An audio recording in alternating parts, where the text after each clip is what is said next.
The Ravens have a very interesting way of approaching the draft. A great video that details this was posted by FTC Football, so check that out. But to summarize, they prioritize what are seen as not as valuable positions as viewed by many other teams and load up on these positions in the first round.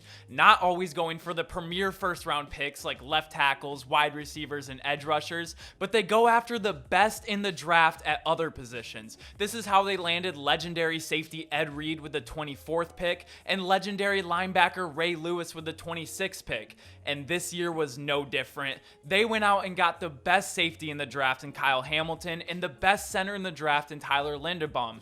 But to expand on this idea, this is all possible because of their ability to hit on later round draft picks, especially guys who will fit their system and have great chemistry with their current roster. And it looks like they may have done it again.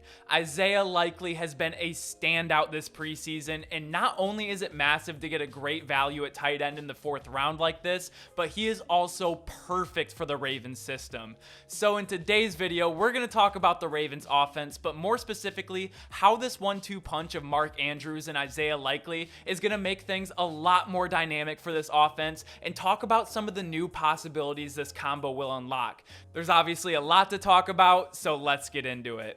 Isaiah Likely at 6'6", 245 pounds out of Coastal Carolina is a very unique talent. His size is very awkward in the sense that he's just a bit too tall and a bit too heavy to be considered a wide receiver, but he's a bit undersized in his height to weight ratio compared to other prototypical NFL tight ends. But with how the NFL is reminding me of the NBA as more so a positionless game, these hybrid in-between players can be so dynamic and confuse defenses. Let me give you an example. The Los Angeles Rams run more 11 personnel than nearly any other team in the league, which is 1 running back, 1 tight end, and 3 wide receivers. A pass-heavy set overall, but they run it in almost every down and distance and still have one of the most balanced passing and running games in the league. How?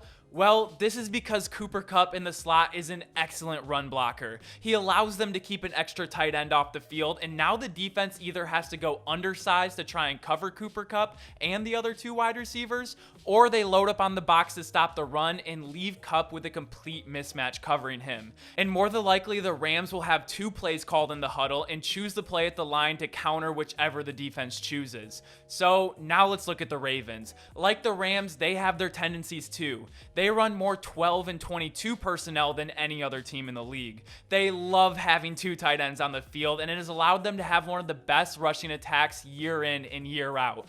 But how does a defense choose to defend these looks with Mark Andrews and Isaiah Likely? Or what if they have 3 tight ends and bring out the 270-pound mauler who is basically an extension of the offensive line in Nick Boyle?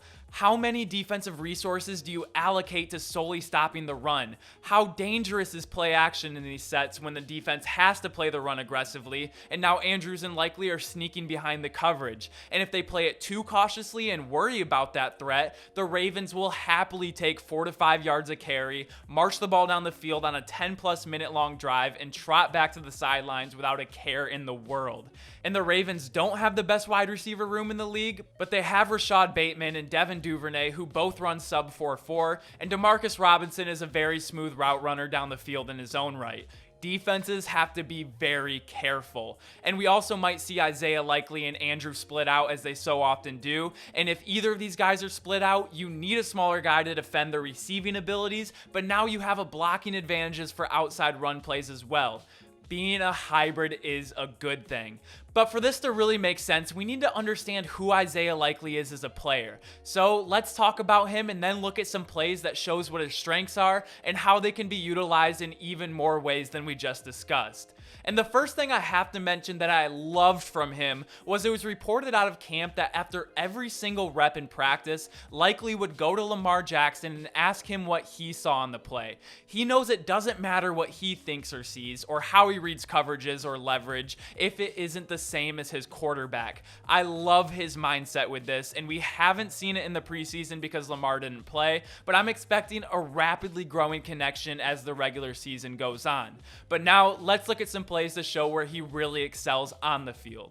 And before we check out some plays to see what he was able to do in the preseason, we need to go back to his days in college at Coastal Carolina, where he was a touchdown machine. He finished the senior season with 12 receiving touchdowns, which was first in college football for all tight ends and 8th most receiving overall. And knowing this, you have to be able to get touchdowns in a lot of ways, like contested catches in single, sometimes double coverage. If your quarterback sees a mismatch and you're his big tight end, he has to be able to trust you just to throw it up and know that you're going to come down with it. Or you just need some really good route running around the red zone. You don't finish this college football season with 12 touchdowns, only doing it in one specific way. Like contested catches, you need some long ones in there too, as he so often ripped open the seams. And I'm talking long, like 99 yards long. So putting up these kind of touchdowns, you have to do it in a variety of ways, and likely all throughout college was able to do just that.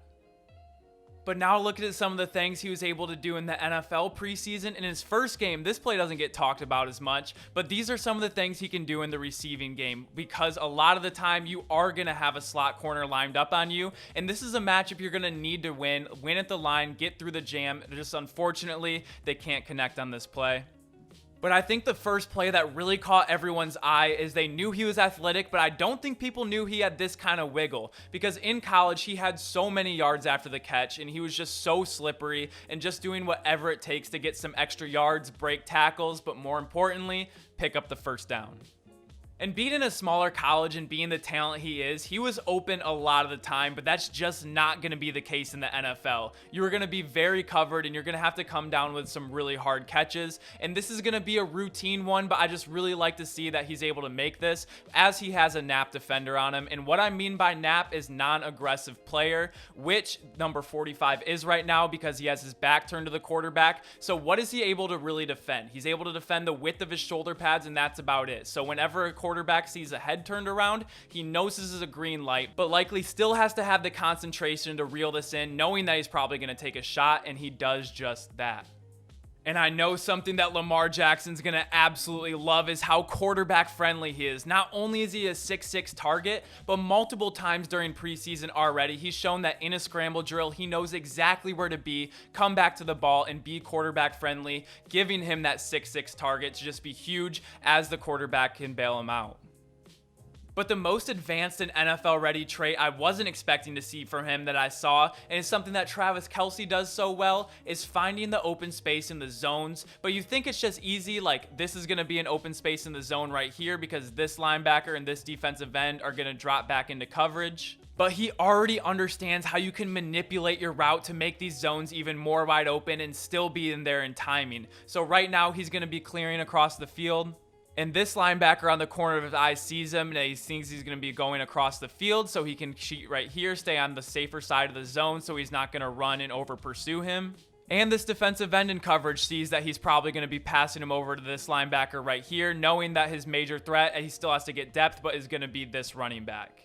But to confuse the upfield linebacker even more, he starts pushing vertical. So now the linebacker might be thinking, I don't need to squeeze down on this quite yet. I can let the safety hang on to it. But he's going to loop it back around to the quarterback, fit it right in between that zone. And I believe between his route manipulation, keeping that backside linebacker stay home, and the defensive end thinking he's going to pass him over, to make this zone a lot bigger than it was. And if we watch this full speed, it happens so quick that Tyler Huntley is able to get it to him in structure right on time. I was very impressed by this play, and it went very underrated.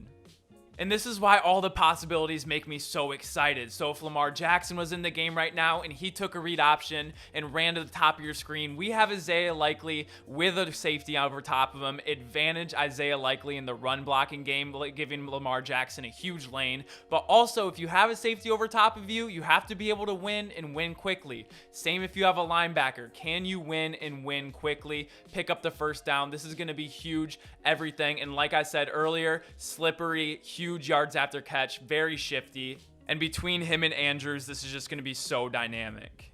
And like we mentioned earlier, his only touchdown of the preseason so far, you just find ways to get in there, be able to do it in multiple different ways, run a slot fade, run a quick slant, or he's going to be able to bust one of these seam routes for 50 yards, even against NFL talent.